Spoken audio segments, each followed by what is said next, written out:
2026년 2월 19일 목요일 새벽기도회를 하나님께 드리겠습니다. 하나님의 말씀은 신약성경 요한복음 6장 41절부터 59절까지 말씀입니다. 신약성경 153면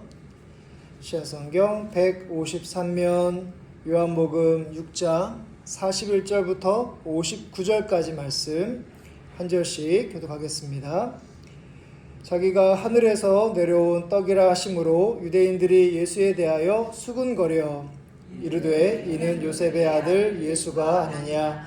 그 부모를 우리가 아는데 자기가 지금 어찌하여 하늘에서 내려왔다 하느냐. 예수께서 대답하여 이르시되 너희는 서로 수군거리지 말라. 너를 보내신 아버지께서 이끌지 아니하시면 아무도 내게 올 수 없으니 오는 그늘 내가 마지막 날에 다시 살리리라. 선지자의 글에 그들이 다 하나님의 가르치심을 받으리라 기록되었은즉 아버지께 듣고 배운 사람마다 내게로 오느니라. 본 자가 있다는 것이 아니니라. 오직 하나님에게서 온 자만 아버지를 보았느니라.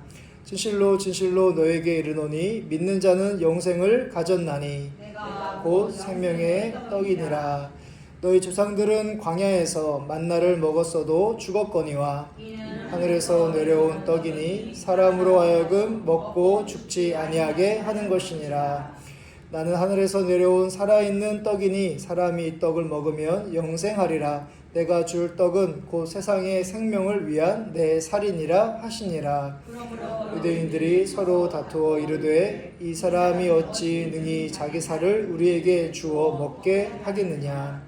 예수께서 이르시되 내가 진실로 진실로 너에게 이르노니 인자의 살을 먹지 아니하고 인자의 피를 마시지 아니하면 너희 속에 생명이 없느니라. 내 피를 마시는 자는 영생을 가졌고 마지막 날에 내가 그를 다시 살리리니 내 살은 참된 양식이요 내 피는 참된 음료로다. 이를 먹고 내 피를 마시는 자는 내 안에 거하고 나도 그의 안에 거하나니 살아계신 아버지께서 나를 보내심에 내가 아버지로 말미암아 사는 것 같이 나를 먹는 그 사람도 나로 말미암아 살리라. 하늘에서 내려온 떡이니 조상들이 먹고도 죽은 그것과 같지 아니하여 이 떡을 먹는 자는 영원히 살리라. 함께 읽겠습니다. 이 말씀은 예수께서 가버나움 회당에서 가르치실 때에 하셨느니라. 아멘. 어제까지 설 명절 가족과 함께 잘 보내셨는지요? 오늘부터 다시 새벽 기도를 시작합니다.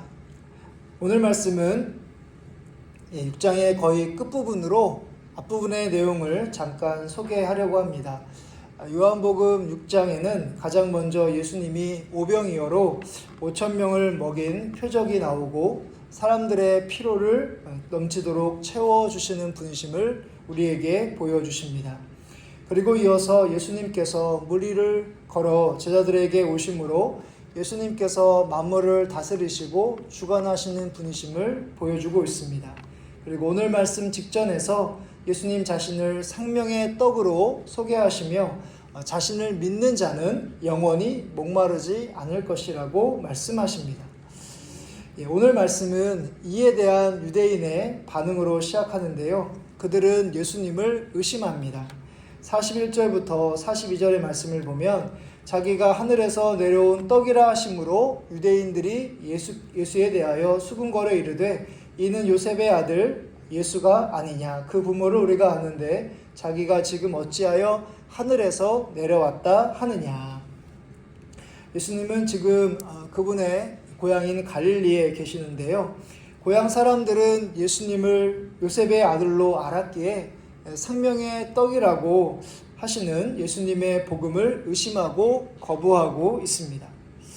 어린 시절부터 예수님을 보온 경험이 하나님의 아들인 예수님을 알지 못하고 믿지 못하게 막았듯이 우리도 지금까지 세상에 살면서 쌓은 경험과 지식과 여러 정보들이 예수님을 그대로 받아들이지 못하도록 가로막습니다.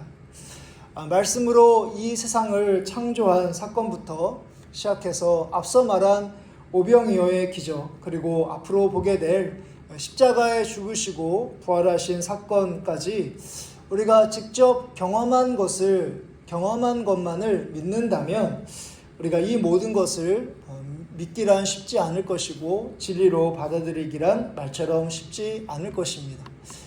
나의 무엇이 성경에 기록된 그 예수님의 사건을 믿기 힘들어 하는지를 우리 자신을 돌아보며 도마처럼 우리가 의심한 것들이 나중에 확신으로 바뀌는 그런 믿음이 되기를 간절히 바랍니다.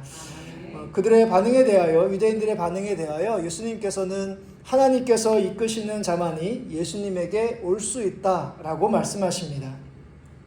44절의 말씀을 보시면 나를 보내신 아버지께서 이끌지 아니하시면 아무도 내게 올 수 없으니 오는 그를 내가 마지막 날에 다시 살리리라.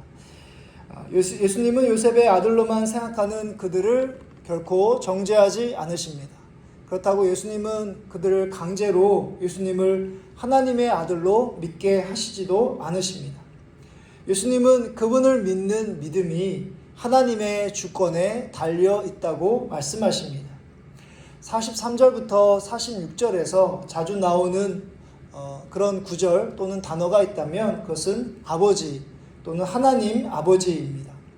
44절의 말씀을 보시면 나를 보내신 아버지께서 이끌지 아니하시며, 45절의 말씀을 보면 아버지께 듣고 배운 사람마다 내게로 오느니라. 그리고 46절에 보면 오직 하나님에게서 온 자만 아버지를 보았느니라.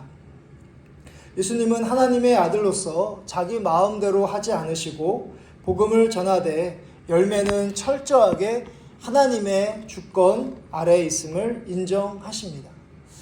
많고 많은 사람 중에 우리가 예수님을 믿을 수 있는 것 역시 하나님의 주권, 하나님이 우리를 이끄셨기 때문입니다. 우리는 내가 무엇을 잘 선택했기 때문에, 내가 무엇을 잘 했기 때문에 믿게 되었다고 말해서는 안 됩니다. 하나님의 주권적인 은혜로 여기는 믿음이 있어야 합니다. 또한 그래서 우리가 복음을 전할 때에도 누가 믿게 될지 예상하고 짐작하면서 우리가 복음을 전하시면 안 됩니다. 하나님이 누구를 이끄실지 우리가 모르기 때문에, 알 수 없기 때문에 때를 얻든지 못 얻든지 만나는 모든 사람들에게 바로 예수님의 복음을 전해야 하는 것이죠. 예수님도 온전히 하나님의 주권에 맡기셨던 것처럼 우리 자신과 그리고 복음을 전하는 대상도 하나님의 주권에 다 맡기시는 여러분들의 믿음이시기를 간절히 바랍니다. 아멘. 예수님은 이제 마지막 부분에서 다시 자신이 생명의 떡이라 라고 하시면서 복음을 전하십니다. 47절부터 48절의 말씀을 보면 진실로 진실로 너희에게 이르노니 믿는 자는 영생을 가졌나니 내가 곧 생명의 떡이니라. 그리고 나서 53절 이하에서 더 구체적으로 인자의 살과 피를 언급하시면서 인자의 살을 먹고 인자의 피를 마셔야지만 영생을 얻을 수 있다 하십니다. 55절의 말씀 우리 같이 함께 한번 읽어보도록 하겠습니다. 내 살은 참된 양식이요 내 피는 참된 음료라. 아멘. 우리는 이 살과 피가 예수님께서 십자가에 찢기신 몸과 그리고 흘리신 피라는 것을 잘 압니다. 예수님은 우리에게 영생을 말로만 하지 않으시고 직접 몸소 희생과 사랑으로 우리에게 약속하십니다. 오늘도 우리가 바로 예수님의 이 살과 피를 받은 자임을 기억하며 하나님께 늘 감사하며 예수님께서 걸어가신 그 십자가의 길을 걸어가시는 여러분들의 삶이 되시기를 주님의 이름으로 축복합니다.